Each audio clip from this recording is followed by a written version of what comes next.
Right ఇక హైదరాబాద్ జవహర్ నగర్ లో దారుణం జరిగింది. అద్దెకు ఇచ్చిన ఇంట్లోని బాత్రూమ్ లో బల్బ్ హోల్డర్ లో సీక్రెట్ కెమెరాను అమర్చాడు ఇంటి యజమాని.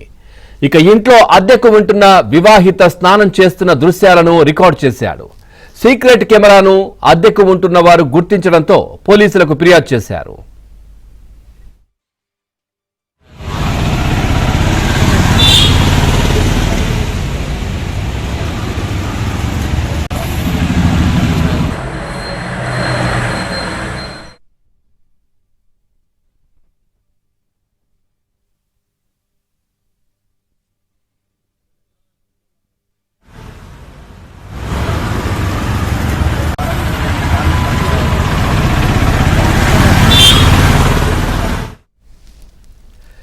జవహర్ నగర్ లోని అశోక్ యాదవ్ ఇంట్లో ఓ దంపతులు అద్దెకు ఉంటున్నారు.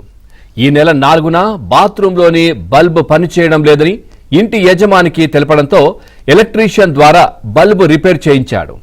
ఈ నెల 13న బాత్రూంలోని బల్బ్ హోల్డర్ నుంచి స్క్రూ పడిపోయిందని వివాహిత భర్త గమనించి దానిని పరిశీలించాడు. లోపల లైట్ వేసినప్పుడు హోల్డర్ లోపల కెమెరా ఉందని గుర్తించాడు. దీనిపై ఇంటి యజమాని అశోక్ యాదవ్ ను నిలదీయగా తిరిగి వారినే బెదిరించాడు. దీంతో బాధితులు పోలీసులకు ఫిర్యాదు చేశారు. దీంతో ఇంటి యజమాని ఎలక్ట్రీషియన్ ను పోలీసులు అరెస్ట్ చేశారు.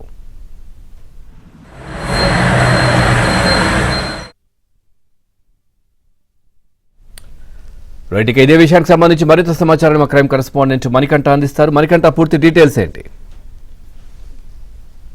హైదరాబాద్ మధురానగర్ లో దారుణం చోటు చేసుకుంది. అద్దెకు ఉంటున్న దంపతులిద్దరికీ తెలియకుండా ఇంటి ఓనర్ బాత్రూమ్ లో బల్బు హోల్డర్ లో రహస్య కెమెరాని ఏర్పాటు చేశాడు. ప్రస్తుతం ఈ ఘటన స్థానికంగా అయితే కలకలంగా మారిందని చెప్పుకోవచ్చు.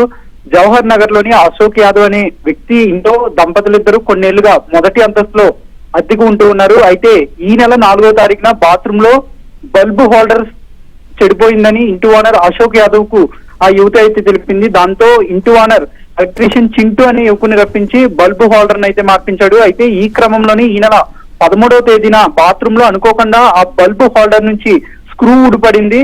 ఇదే విషయాన్ని బాధితురాలు భర్త హోల్డర్ ను నిశితంగా పరిశీలించగా రహస్యంగా ఏర్పాటు చేసిన సీసీ కెమెరాను తెప్పించాడు. అయితే ఈ రహస్య కెమెరాను చూసి ఒక్కసారిగా దంపతులిద్దరూ కూడా షాక్ అయితే గురయ్యారు. వెంటనే ఇదే విషయాన్ని ఇంటి యజమాని అశోక్ యాదవ్ కి అయితే తెలిపారు. అయితే ఇది తనకు ఏమాత్రం తెలియదని ఈ విషయం నుంచి అయితే తప్పించుకున్నాడు. అయితే ఆ దంపతులిద్దరూ కూడా ఎలక్ట్రీషియన్ చింటూయే ఈ పని చేశాడని, అతన్ని మందలించాలని దంపతులిద్దరూ ఇంటి ఓనర్ అశోక్ అయితే కోరారు. అయితే ఇంటి ఓనర్ ఎలక్ట్రీషియన్ చింటూని మందలిస్తానంటూ చెప్తూ సైలెంట్ గా ఉంటున్నాడు. అయితే ఇద్దరి పైన అనుమానం కలిగిన దంపతులిద్దరికి కూడా అటు ఇంటి యజమాని అశోక్ యాదవ్ తో పాటు ఎలక్ట్రీషియన్ చింటూను కూడా నిలదీయగా వీళ్ళిద్దరూ కూడా పోలీస్ స్టేషన్ కి వెళ్లి ఫిర్యాదు చేస్తే ఖచ్చితంగా దాడికి దిగి ఆపై జైలుకి వెళ్ళిన తర్వాత తిరిగి బెయిల్పై వచ్చి చంపేస్తామంటూ దంపతులిద్దరిని కూడా బెదిరిస్తూ ఉన్నారు. అయితే ఈ క్రమంలోనే దంపతులిద్దరు బాధితులు మధురానగర్ పోలీస్ స్టేషన్ లో అయితే ఫిర్యాదు చేశారు. కేసు నమోదు చేసుకున్న పోలీసులు ప్రస్తుతం ఇంటి యజమాని అశోక్ యాదవ్ అయితే అరెస్ట్ చేశారు. అయితే ఈ విషయం తెలియగానే ప్రస్తుతం ఎలక్ట్రీషియన్ చింటూ అయితే పరారీ అయిపోయాడు. ప్రస్తుతం ఎలక్ట్రీషియన్ చింటూ కోసం అయితే ప్రస్తుతం పోలీసులు గాలిస్తున్నారు. Pavan, right, thank you Manikanta, thanks for the updates.